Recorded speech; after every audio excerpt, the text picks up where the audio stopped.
Hello అండి అందరికీ. ఇది మా అమ్మ వాళ్ళ మామిడికాయ చెట్లు. ఒకటి కాదండి, 2 ఉన్నాయి.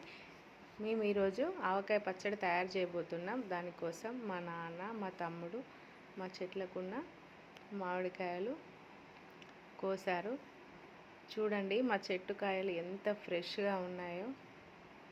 చాలా టేస్టీగా కూడా ఉంటుంది పచ్చడి. ఆవకాయ పచ్చడి కోసం ముందుగా కాయల్ని కోసుకొని శుభ్రంగా కడిగి కాడలు కోసుకొని నీట్గా తుడుచుకొని ఒకే సైజులో ముక్కలు కోసుకొని పక్కన పెట్టుకోవాలి. ఇందులో జీడి కింద తెల్లటి పొర ఈ రెండింటిని తీసేసుకొని నీట్గా తుడుచుకోవాలి.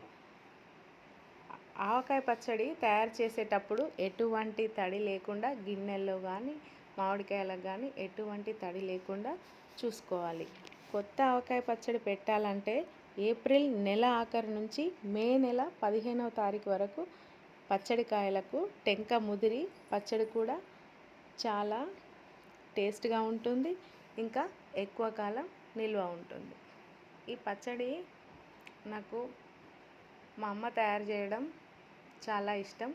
దీనికి సంబంధించి కావలసిన పదార్థాలన్నీ కూడా ఆవపొడి, వెల్లుల్లి, ఇంకా ఎండుమిర్చి, జీలకర్ర అన్నీ ఆవకాయకు బాగా పట్టించి ఉప్పు, కారం అన్నీ కలిపేసుకొని పోపు వేసేసి, పోపు కోసం నూనె, అందులో జీలకర్ర, ఆవాలు, ఇంకా వెల్లుల్లి, ఎండుమిర్చి అన్నీ వేసి బాగా కలుపుకొని నూనె చల్లారాక అందులో కొంచెం కారం, ఆవపొడి అవన్నీ కలిపేసుకొని పచ్చడిలో కలిపి జాడీలో నిల్వ ఉంచేయడమే. ఇక టేస్టీ ఆవకాయ పచ్చడి రెడీ. మా పచ్చడి అయితే చాలా టేస్టీగా ఉంది. Bye bye.